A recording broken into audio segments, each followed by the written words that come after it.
여러분, 만약 나라가 1년 후에 곧 망하게 된다면 여러분 오늘 무엇부터 하시겠습니까? 지금 시디기가 10년째거든요. 11년에 멸망하니까 멸망하기 전 1년 전입니다. 그런 상황 속에서 갑자기 토지를 사라고 한다면, 땅을 사라고 한다면, 건물을 사라고 한다면 여러분 사시겠습니까? 예레미야는 그런 만국의 현실 앞에서 먼저 하나님께 엎드립니다. 이 세상을 주관하시고 생명을 지으신 그 하나님께 엎드려서 기도드립니다. 말도 안 되게 땅을 사라고 하셨는데 그 땅을 토지를 구입하고 나서 하나님께 오늘 기도를 드리는 내용입니다. 오늘 말씀을 함께 묵상하도록 하겠습니다. 16절에서 17절 말씀입니다만은 예레미야는 현재 왕궁의 경호대들, 시대들에 감금되어 있습니다. 몸이 자유롭지가 않아요. 그런 상황에서 하나님께서 말씀하셨고 토지를 구입한 것이죠. 갇혀 있을 때 하나님께서 하나님의 말씀에 따라 사촌 하나멜에게서 토지를 구입을 하게 됩니다. 그러고 난 다음에 구입 절차를 다 마치고 난 다음에 제가 말씀드린 것처럼 하나님께 기도를 드리는 것이죠. 그러면서 17절에 주 여호와여 보십시오. 슬픕니다. 이런 탄식으로 하나님께 기도를 드립니다.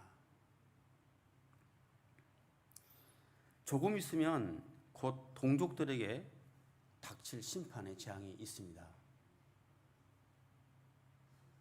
바로 얼마 후에 이제 나라가 멸망할 것을 예레미야는 알고 있죠. 그렇기 때문에 탄식하면서 하나님께 기도를 드리고 있는 거죠. 토지를 이렇게 구입해 놓고 주께서는 큰 능력과 펼친 팔로 하늘과 땅을 만드셨습니다. 주께는 너무 어려워서 못할 일은 없습니다. 이런 기도를 해요. 망할 걸 알면서 그렇지만 하나님께서는 못할 일은 없으시다. 왜냐하면 하나님께서는 이 모든 만물을 지으시고 만왕의 왕이시고 창조주 하나님이시기 때문에 이 모든 세상을 만드신 하나님이시라면 말도 안 되는 이 상황 속에서 이스라엘을 다시 회복시킬 것을 믿습니다. 이런 어떤 고백인 것이죠. 그런 예레미야는 창조주 하나님에 대한 믿음이 있었습니다. 이 세상을 만드신 하나님이라면 불가능은 없다. 이런 고백을 드립니다. 근데 좀 더 묵상을 해보면 예레미야가 믿었던 믿음이라는 게 그게 뭘까? 예레미야가 믿었던 믿음의 실체를 한번 생각해 보십시다. 예레미야는 무엇을 믿었는가? 먼저 예레미야는 이제 곧 유다가 바벨론에 의해서 멸망하게 될 거라는 사실을 믿었어요. 이 나라가 멸망할 것입니다. 이 사실을 먼저 믿었어요. 또한 그렇지만 하나님의 약속대로 자신의 이 나라가 멸망당한 후에 70년이 지나면 반드시 회복될 것이라는 것도 믿었어요. 두 믿음, 두 마음을 갖고 지금 하나님께 기도를 드리고 있는 거죠. 회복에 대한 말씀은 우리에게 위로와 소망을 줘요. 또 믿음이 생기지 않습니까? 회복될 거라는 것들을 알게 되면 믿음이 만들어져요. 없던 믿음도 만들어져요. 왜냐하면 그걸 원하니까요. 그러나 그 이전에 하나님의 심판을 받아서 망하게 될 거라는 사실, 바벨론에 의해서 바벨론으로 끌려가서 70년 동안이나 되는 긴 세월 동안 포로 생활을 하게 된다는 사실까지도 믿는 것도 믿음이라는 것입니다. 우리가 원하는 것을 믿는 게 믿음이 아니라 우리는 원치 않지만 이스라엘이 망하게 된다. 70년의 포로 생활을 하게 된다는 사실도 내가 받아들이는 것. 이것도 믿음이라는 거예요. 예레미야에게는 이런 두 가지의 믿음. 예레미야를 통해서 우리는 또 한번 생각해 보게 됩니다. 18절 기록된 말씀처럼 하나님께서는 많은 사람들에게 사랑을 베푸시는 인애의 하나님이십니다. 그러나 죄악에 대해서는 분명하게 심판하는 공의의 하나님이시라는 거예요. 하나님은 항상 우리에게 좋은 것만 주시는 분이 아니시라는 거죠. 우리를 물론 좋게 하기 위해서 심판도 하시는 거지만 공의의 하나님이라는 사실을 우리는 분명하게 다시 한번 생각을 해봐야 합니다.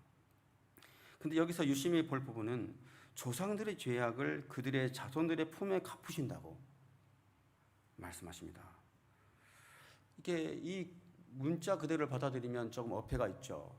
죄는 조상이 지었는데 벌은 그 자식들이 받게 된다는 거니까요. 그죠? 조상들의 죄를 자손들의 품에서 자손들에게서 갚으신다. 벌을 하시겠다고 하셨으니까요.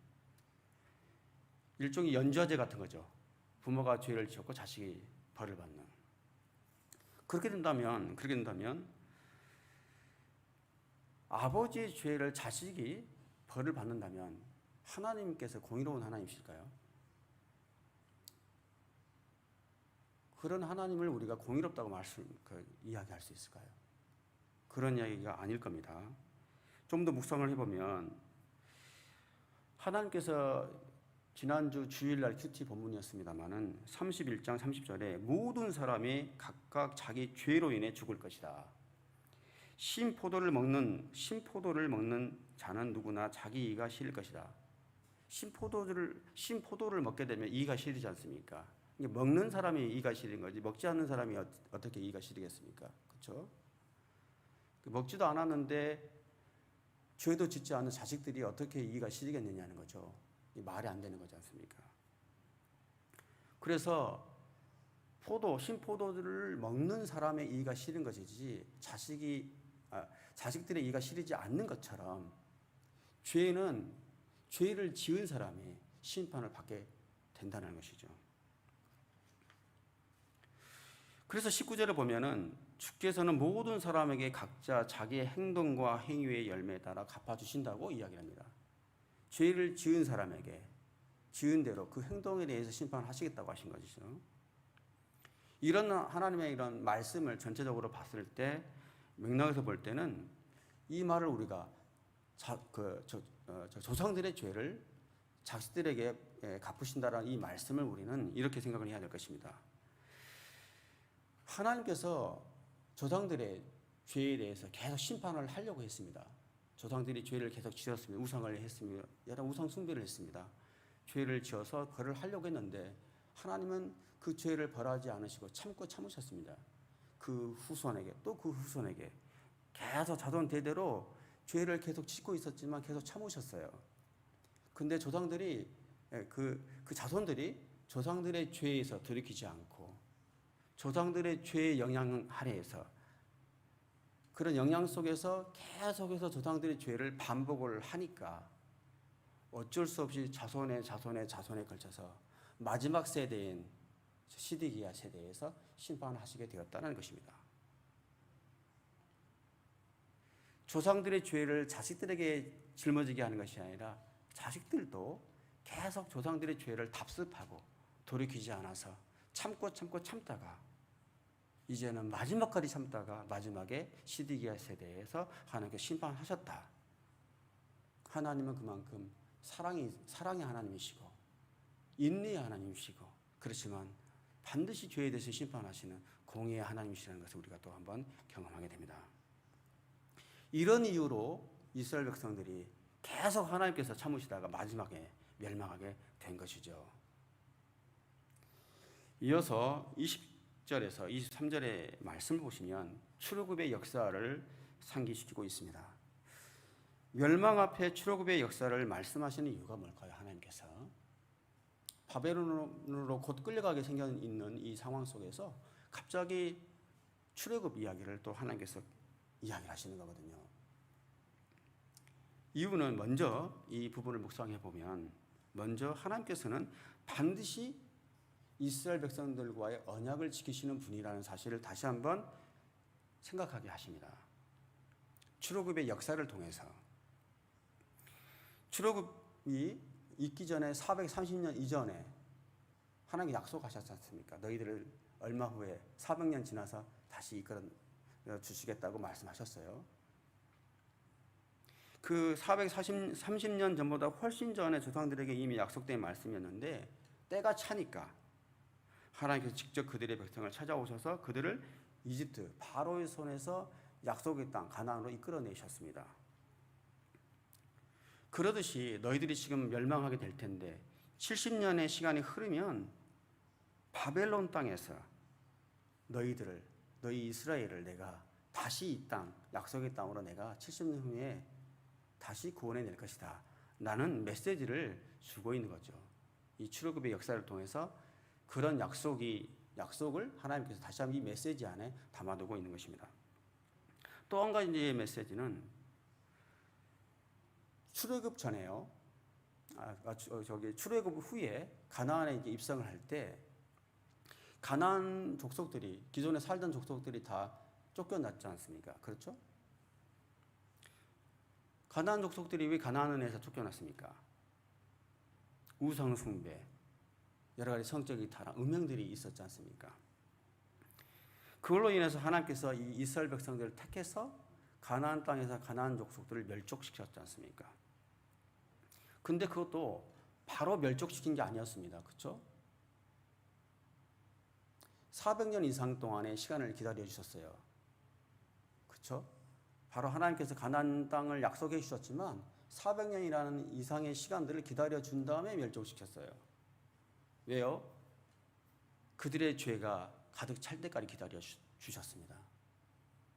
가나안 족속들이 우상 숭배를 버리고 죄에서 돌아왔다면 또 다른 이야기가 될 수도 있어요. 그렇지만 그들의 죄가 가득 찰 때까지 조상들의 죄를 계속 그 자손들이 답습하다가 400년 만에 이스라엘 백성들을 통해서 가나안 족속들을 멸족시켰습니다. 무슨 이야기를 지금 하나님께서 하고 계시는 겁니까? 이와 동일하게 이스라엘 백성들 너희들도 우상 숭배, 가나안 족속들처럼 우상 숭배의 죄로 인해서 이제는 너희들이 이방 족속인 바벨론에 의해서 갈대아는 저 바벨론을 말하거든요. 바벨론에 의해서 너희들이 쫓겨나게 될 것이다. 이 이야기를 하고 있는 것입니다. 이 출애굽의 역사를 통해서 누구 때문도 아니다. 이스라엘 백성들 너희 자신들의 죄가 이렇게 멸망당하고 쫓겨나는 수모를 재앙을 초래하게 되었다. 마치 그 전에 가나안 족속들이 죄를 지어서 쫓겨난 것처럼 너희들도 너희들의 우상 숭배와 죄로 인해서 심지어 다른 나라 이방 족속들에 의해서 너희들이 쫓겨남을 당했다. 이 이야기를 출애굽 역사를 통해서 하나님께서 말씀하시는 것이죠. 레위기 18장 28절에 너희가 가나안 땅을 더럽히면 그 땅에 너희 앞에 있었던 족속들을 토해냈듯이 너희를 토해낼 것이다. 하나님께서 분명하게 경고를 하셨습니다. 바로 이와 같은 말씀을 하나님께서 지금 이 말씀을 통해서 다시 한번 생각을 하도록 합니다. 여러분, 역사는 우리에게 좋은 스승이라는 이야기를 하죠. 역사는 우리에게 좋은 스승입니다. 역사를 통해서 우리는 늘 배워요. 좋은 역사든 참 슬프고 아픈 역사든 우리는 늘 역사를 통해서 배우게 됩니다. 우리에게 교훈을 줍니다. 그렇지만 참 우리 인간들이 참 어리석인 것은 좋은 역사가 반복되면 좋을 텐데 나쁜 역사도 좋지 못한 역사도 계속 반복이 된다는 거예요.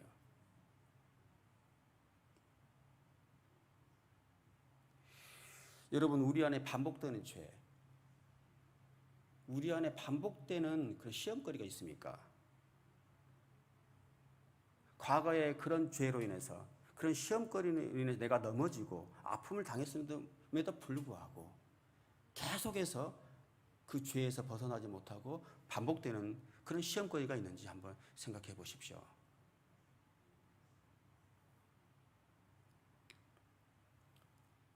그때마다 하나님은 늘 우리에게 반복되는 메시지를 음성을 주셨을 것입니다. 우리가 반복되는 실수를 할 때마다 하나님께서 분명히 우리에게 메시지를 음성을 주셨을 거예요. 그 음성을 여러분 정직하게 받아들여야 됩니다. 이스라엘 백성들에게 음성을 계속 주세요. 반복되는 죄로 인해서. 하지만 듣지 않았지 않습니까? 그 음성을 우리가 반복되는 그런 실수가 있다면 정직하게 듣고 바로 돌이키는 저와 여러분 되시기를 축복합니다. 24절과 25절 말씀 함께 읽겠습니다. 보소서 저 흙 언덕 쌓은 것을 그들이 이 성읍을 차지하려고 왔습니다. 이 성읍은 칼과 기근과 전염병을 보았습니다. 갈대아 사람들의 손에 이 성읍이 넘어갈 것입니다. 주께서 말씀하신 일이 일어났습니다. 보소서 주께서 그것을 보고 계십니다. 여호와여, 그런데 이 성읍이 갈대아 사람들의 손에 주어졌는데도 주께서는 내게 은을 주고 그 밭을 사고 증인을 세우라고 말씀하십니다. 여러분 생각해 보십시오. 이스라엘 백성의 조상인 아브라함이 갈대아 우르에서 언약 백성으로 선택받아서 이 땅에 왔어요. 이스라엘 땅으로 부름을 받았죠. 근데 우상 숭배로 인해서 죄에서 돌이키지 않으니까 하나님께 다시 원래 불렀던 갈대아로 다시 쫓아내버린 거예요.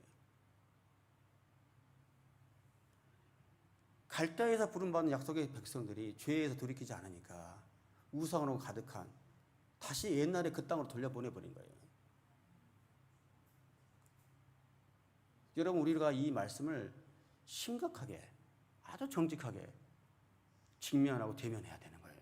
하나님은 정말 사랑의 하나님이시면 무서운 하나님이신 것이죠. 다시 돌려보내서 70년 동안 깨끗하게 해서 다시 너희를 불러서 약속 땅으로 다시 불러드리는 거죠. 그죠? 다시 원점으로 돌아가서 70년 후에 다시 거룩한 하나님 백성으로 다시 불러 주셔서 이 땅으로 오게 하시겠다는 것이죠.